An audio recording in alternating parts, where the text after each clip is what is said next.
Rassie, thinking back to the World Cup game, you had a kind of masterful shutdown of Scotland's attack, which everyone thought was a very good attack, probably is still a good attack, but you completely shut it down.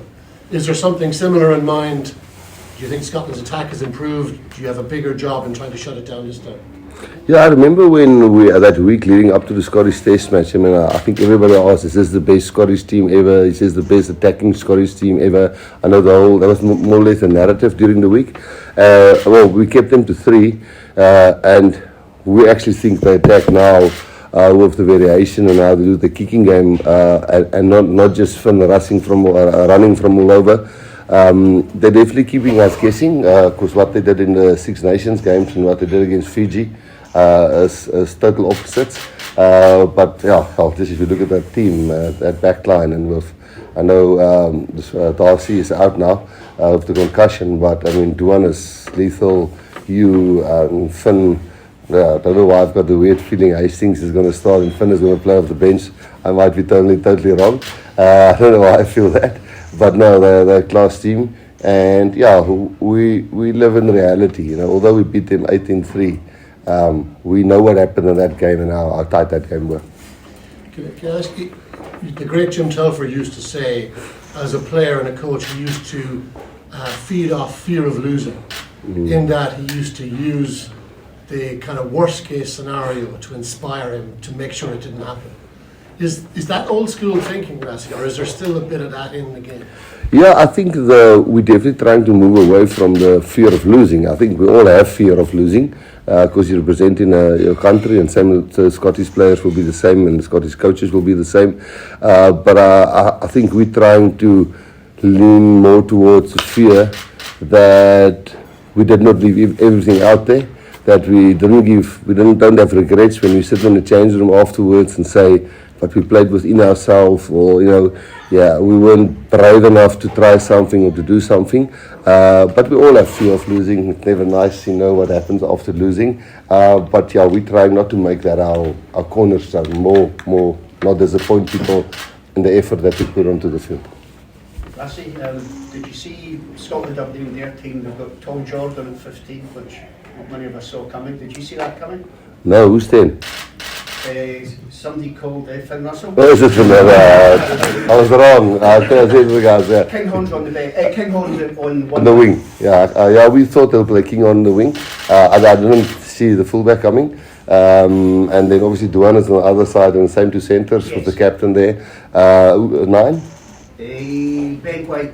Okay, yeah, no, and then they've got that back line, and certainly our players have told us, and our analysis on Glasgow and Edinburgh, they're very competitive in the lineouts. It's difficult to get the ball on your terms, and it's difficult to disrupt them, and they've got a special way in stopping mauls as well.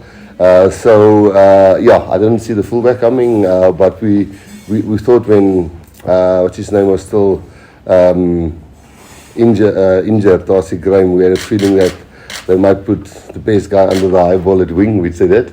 So we'll have to do some homework in the next 24 hours on him specifically, the fullback. Elrigh, from your side, another opportunity. How are you feeling? Just talk to us about the ability to play 7 and 8, and how comfortable you are in both spaces. Yeah, I'm really excited to be able to play again. It's going to be my first test against Scotland and my first time playing at Murrayfield, so I'm really excited. And yeah, being able to play 7 or 8, I think it gives Coach Rassie and them a bit more options when choosing a side, but I don't mind whichever position I play. It's a bit of a new look, kind of loose trio as well. Just how you see yourself fitting in there, and just speak a bit about the balance in that loose trio and then with the other two guys as well. Yeah, no, definitely. I think Kwacha and Marku is excellent on the ball. Both very physical, very energetic players. Where I feel I might be more of a ball carrying loose forward. So I think it's a good and interesting combination. Rassie, do you think that the gap at the top of rugby between the very, very best and the rest is getting bigger, If so, do you see that changing anytime soon? I don't want to sweet talk or give you a cliche answer, but I really think a lot of people, Scotland think they're going to win on Sunday, and we know if we're a little bit off our game, we're in for a very, very tough, long day. And as you said, the aura of Murrayfield, and people forget the aura of Twickenham, and just when you drive to the field and there's horses in front of the bus, there's a lot of things like that plays the role, and the way the crowd are and the way you handle the pressure and stuff like that. And a guy like Finn is just so comfortable there, and it looks like he's running a orchestra there. So sometimes it was 6-3 at half time. Mane had a no-look kick, and he caught it, and we pulled away, and we got another 2 penalties, I think. So, that's not a big margin. And they're number 6 in the world. I remember when we took over in 2018, we were 6 in the world, and within a year and a half, we won the World Cup. So things can change very quickly. I think Australia can, like this, turn it around if certain things happen. I think the All Blacks, as you can see, England almost beat them, and everybody said England was on a downward slope. So I wouldn't say the gap is getting bigger. It's just phases where teams are in. Sometimes I know people hate rebuilding with that word, but it's just some guys are getting old and younger guys come in, and coaching staffs changes and philosophies changes, and in that I think all teams like to peak in the World Cup while trying to win everything. So the rankings almost for me in the first 3 years towards the World Cup, it's almost a bit irrelevant. It's just if you can try and win every test match, and build squad depth. That's what we're trying to do. So we don't look as much to the rankings as we should. So I think a number 6 team can beat a number 1 or 2 team on the day, definitely. Do you see Murrayfield as one of the iconic rugby stadiums to play in? Oh, without a doubt. No. I played here. I loved it here. I just think the bagpipes and the anthem. Sometimes you catch yourself singing with, when it's the anthem. So that's almost a nice part of rugby always. It's all in it. We want to go at each other, and it's physical domination, and from them and us, and trying to match each other's power and speed and skills. But there is also a kind of, it's nice to run out of the crowd, front of the crowd like that. It's a good feeling. It's exciting.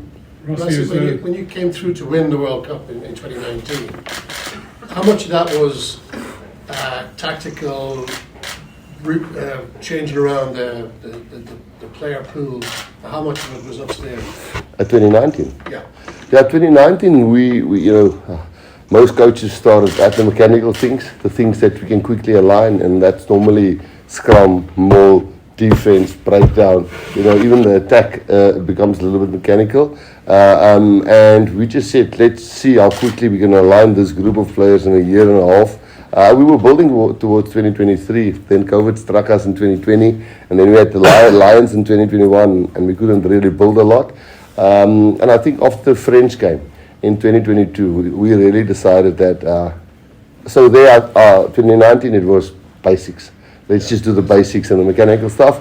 In 2023, at 2022, just after we played the French, we realized that rather than keep moaning about a scrum penalty or more penalties, which is very tough to referee, and we were certainly one of the teams that was sometimes unhappy.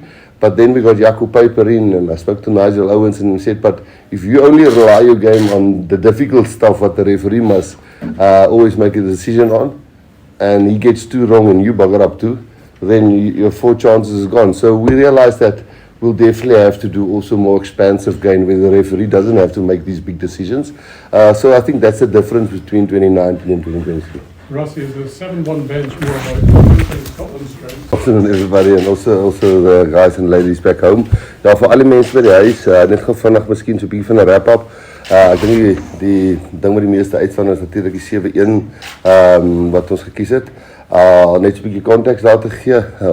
Natuurlik glo ons dit gee mense 'n bietjie van 'n edge met risk. Natuurlik risk daar in Wolf, maar as ons so 'n bietjie denken ook achter het daarom, ons speelden in 6 dae Engeland, en ons hoop met hierdie sal ons pak forwards nie heeltemal pap wees wanneer ons in Engeland speel nie, dat mense sal amper helfte kan speel, omdat daar 6 dae turnaround is, so dit was nie uit en uit net vir die 7 spelers se inpak, dis die eerste ding. Kwagga speel natuurlik sy 50ste toets, toe ons besluit om hom te start, het ons ook besluit manne soos Elrigh en 'n hele paar ander manne te start, met die oog op die toekoms. Ons weet wat die manne van die bank af kan doen. Ons besluit om dit bietjie om te draai, terwyl Kwagga na sy 50ste game speel. Ons probeer altyd as iemand 'n spesiale occasion het wanneer hy speel, dit vir ons spesiaal te maak. Eben is natuurlik kaptein vir hierdie game, omdat Seahawk van die bank af speel.